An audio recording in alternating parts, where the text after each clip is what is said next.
We just got the chance to play through the first 4 chapters of The Plucky Squire, a unique and charming storybook adventure.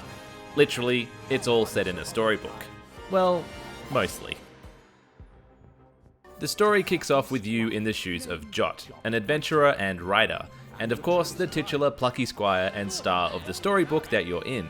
Jot and friends soon head out to investigate what no good deeds the book's villain, Humgrump, is up to. We find he's actually figured out that everyone is in a book, and after reading the whole series, becomes a bit upset that he always seems to lose. So he rewrites the script and abracadabra, boots you out into the real world. And now, with no hero, the villain can prevail. Or so he thinks. It's a silly and lighthearted story with characters and writing that love to get a bit meta. Hard not to, I suppose, when breaking the fourth wall is actually one of the main mechanics. Once kicked out into the real world, you soon find there are little portals that let you jump in and out of either the book or drawings scattered around the world at will. Visually, it's a clever and effective blend of 2D and 3D. The 2D world within the book has a bright and clean cartoon aesthetic, but the subtle effects like how light hits the page and creates a papery texture, and how characters move through the book's crease, are subtle and well done. And the real world is highly detailed and contrasts perfectly against the drawings, selling the sense of actually running around someone's desk that's loaded with arts and craft supplies. Gameplay-wise, the Plucky Squire is doing a lot. It's part 2D Zelda-like adventure with you going from screen to screen, or page to page in this case. It's part platformer, part puzzle game, part 3D adventure, part stealth game, and then there's quicktime events and mini-games, and that's just what I've seen so far. It seems to be going for everything in the kitchen sink kind of game design. And it does do everything quite well. It's all polished and enjoyable, but as you might expect from a game doing it all, it's a bit of a jack of all trades, master of none.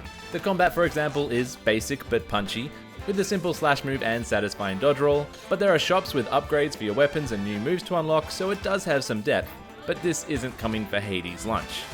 Likewise, platforming sections are fine, but short and simple, so Mario doesn't have much to worry about. But it's in that constant stream of new things to do and bite-sized ideas to play with that it does all shine. Every turn of the page there was something different to do.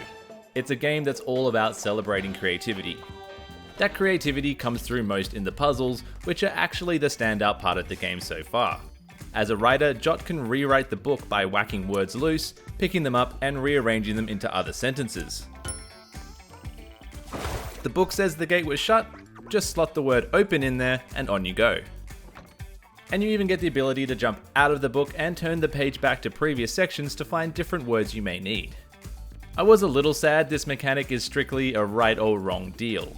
I was hoping I could throw in any old word to a sentence and something silly would happen, but alas, if it ain't right, you can't write it.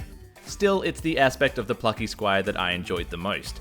It's an easy game all up, but towards the end of the 4th chapter, things did start to layer on enough that I could see how juggling through pages, jumping into and out of the book, and switching up words has the potential to lead to some fun puzzles to solve. And the puzzles also make that 2D and 3D world hopping much more than just a visual gimmick, it's a real part of the gameplay. All up, the Plucky Squire is shaping up to be a unique adventure brimming with charm, and I for one am keen to see if there's a fairy tale ending for this particular page turner.